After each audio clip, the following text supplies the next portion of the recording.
Bonsoir, bienvenue dans ce nouveau numéro du journal des correspondants. Cette semaine, c'est un journal des correspondants qui aura un parfum d'Afrique centrale. Nous irons au Cameroun, en Centrafrique, mais aussi au Gabon. Il sera question d'économie, de sport ou encore de gastronomie. Direction donc le Gabon. Cette semaine, nos correspondants sur place nous expliquaient comment la pandémie de Covid-19 a fortement pesé sur le pouvoir d'achat des Gabonais. Gabon, flambée des prix, un reportage de Muriel Ndangueyene, Joël Tato.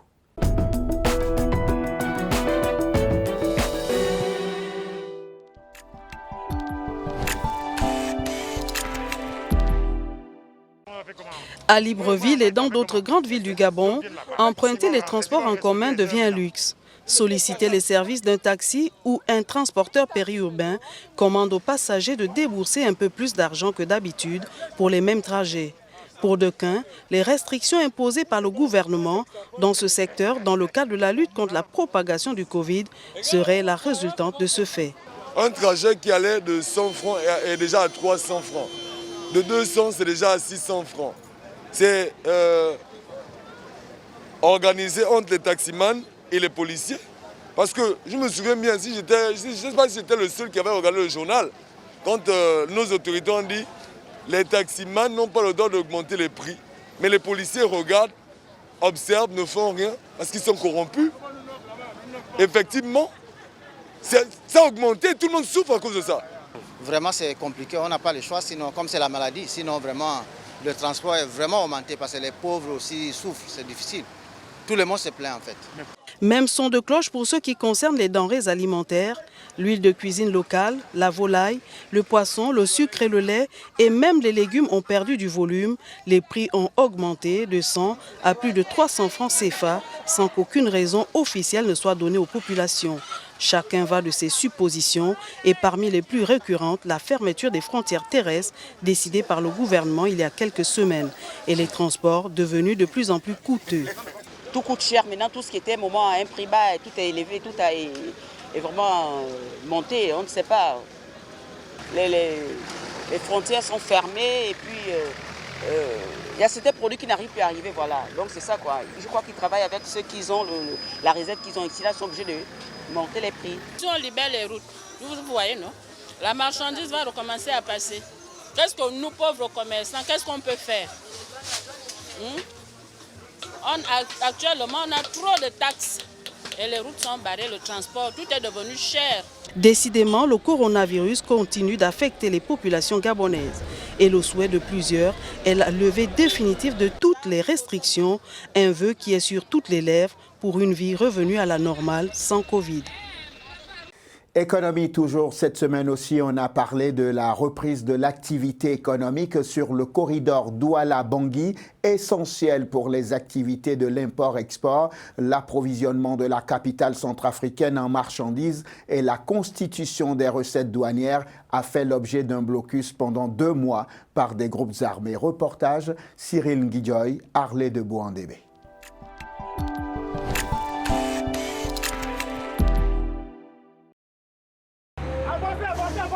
Des milliers de camions bloqués à la frontière camerounaise depuis décembre 2020 reprennent progressivement la route pour Bangui.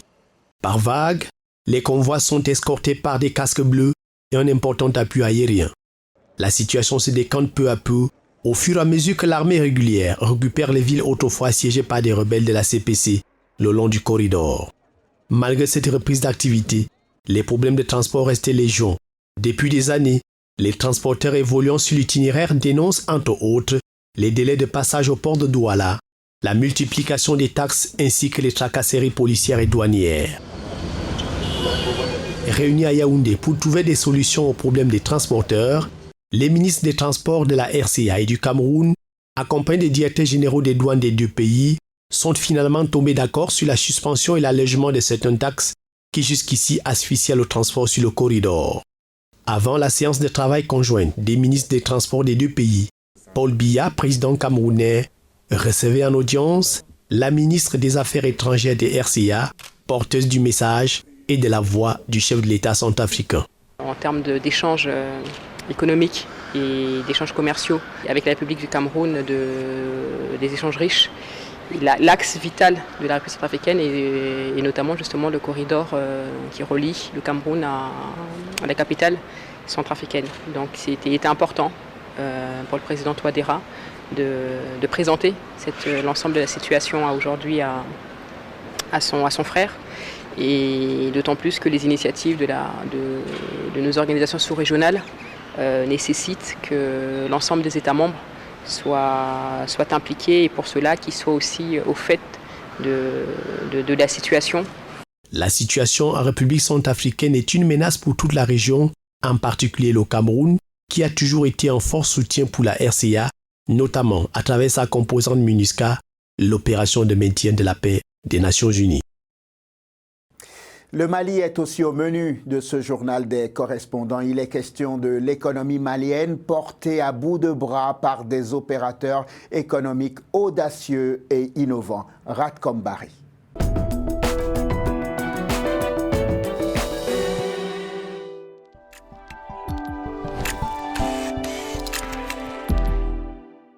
Depuis 2012, année de l'occupation du nord du Mali par des groupes rebelles et terroristes, l'économie malienne tourne au ralenti.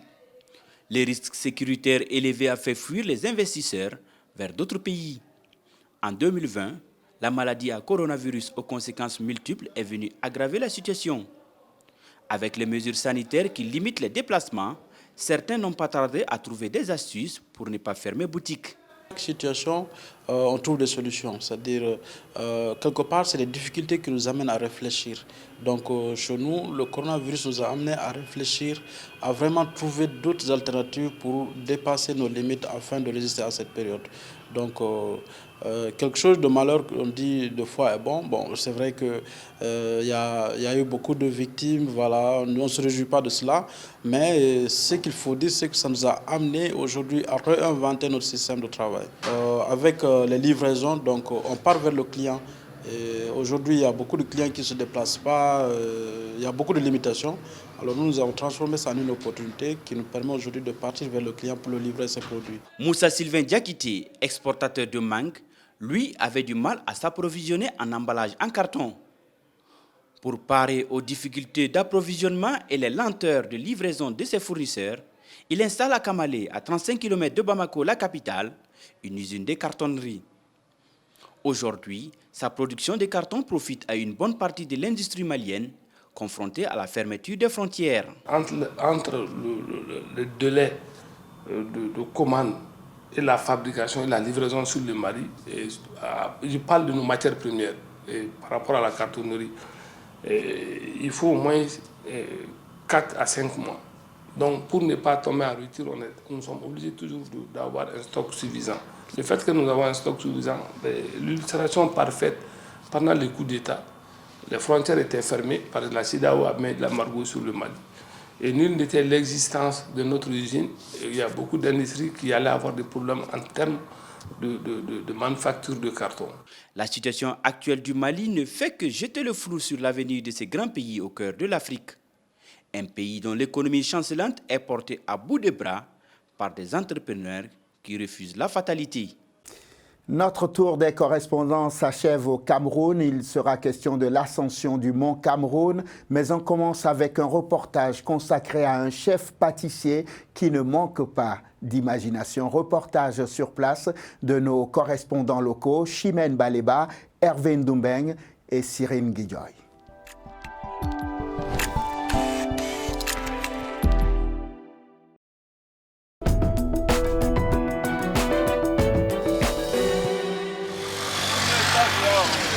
Nous sommes au domicile de Cyril, cake designer âgé de 29 ans.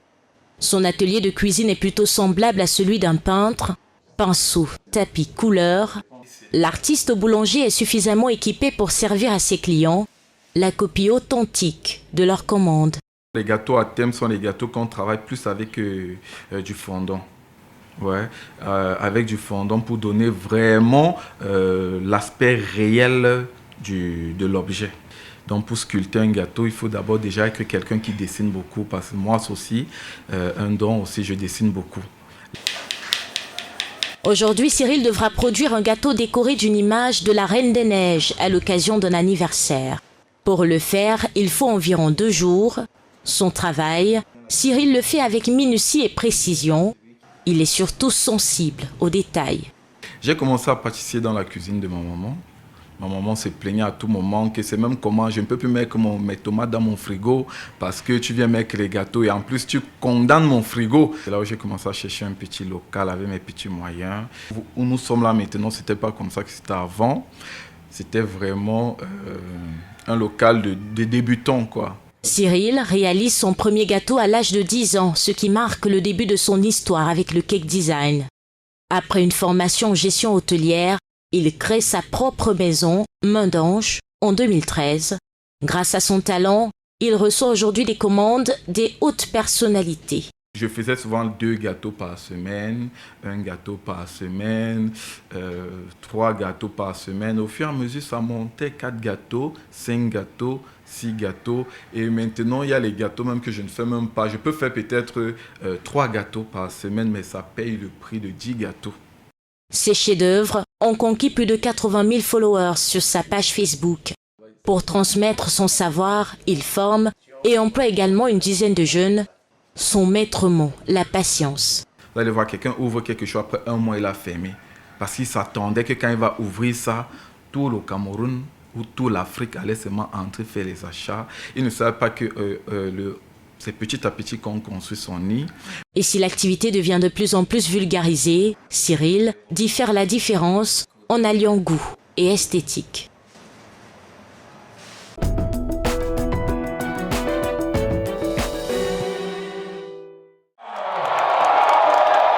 Au bout de l'effort, arrivé premier, il a détourné Godlove Grapsibwen, le quintuple vainqueur de l'ascension du Mont Cameroun. Ali Mohamedou, puisqu'il s'agit de lui, âgé de 24 ans, réalisant un chrono de 4 heures 32 minutes 24 secondes sur les 6 km du stade de Moliko de Bouya, point de départ et d'arrivée au sommet du char de Dieu haut de 4100 mètres. Une première victoire dans cette épreuve qu'il dédie à la paix au Cameroun.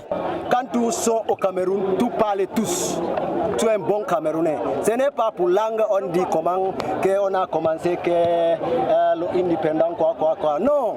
Chez les dames, Kita Mildred, 25 ans sonnés, a coiffé au sprint final la triple championne et détentrice du titre Tata Karine en 5 heures 20 minutes. La Kenyane Agnès Jebkosige a complété le podium. Pour cette année, 516 athlètes venus de 10 pays, à savoir, entre autres, le Niger, le Maroc, le Kenya, l'Ouganda, la Guinée équatoriale et la France, ont rivalisé d'adresse. Paris tenu pour l'organisation en ces temps marqués par la crise sanitaire Covid-19. Nous avons pu organiser la compétition, elle s'est bien déroulée. Les athlètes camerounais ont remporté également la victoire. Donc, nous ne pouvons qu'être satisfaits. Il était question qu'on prenne toutes les dispositions, toutes les mesures sécuritaires pour s'assurer que nos athlètes sont en santé. Ce rendez-vous sportif et culturel de souveraineté rendu à sa 26e édition n'a pas dérogé à la règle en cette année 2021, malgré quelques incertitudes dues aux menaces sur la paix dans cette partie du pays. Le public s'est mobilisé massivement. Les rues de Bouya sont bondées de monde et la presse est là. Je crois que le pays tout entier est en train de vivre un grand événement grâce à Bouya. Toute chose qui vient rassurer l'opinion internationale. Voilà, c'est la fin de ce journal des correspondants. Il y a des hommes et des femmes de l'ombre qui ont rendu possible ce journal, comme j'aime à le dire. Merci à eux. Au nom de toute l'équipe de montage, de tournage et de réalisation, je vous remercie de nous avoir suivis. Je vous souhaite de passer un excellent week-end sur Télé Sud. À la semaine prochaine pour un nouveau numéro du journal des correspondants.